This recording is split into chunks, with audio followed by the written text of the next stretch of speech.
Hello, traders. FX Pip Collector here. Today is Monday, March 31st, and this is my analysis for the US dollar yen.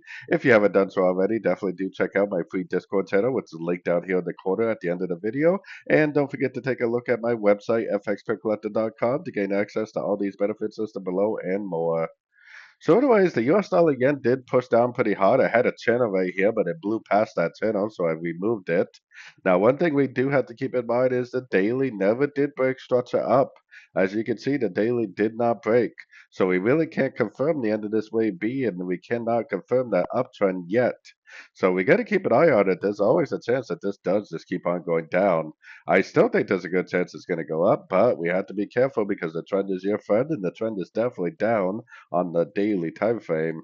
Now, taking it down to the 1 hour time frame, there's something about this that looks very corrective to me because it made a big impulsive down right here in the middle. And then it might even interpretate this move up as like a wave B and this right here is a wave A.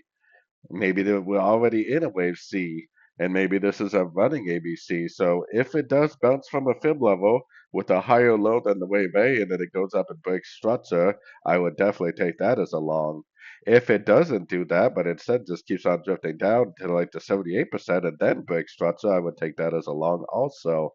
I would have to see this picture right here. I would have to see a nice Fibonacci level being respected. I would have to see a nice engulfing move to the upside and preferably a break of structure before I do go long to help prove that it really is the end of an ABC and it really is pushing back up.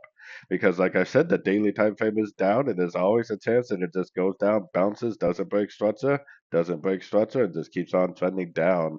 I think it's more likely to do something like this, but we definitely need to be careful because the trend is down on the much higher time frames.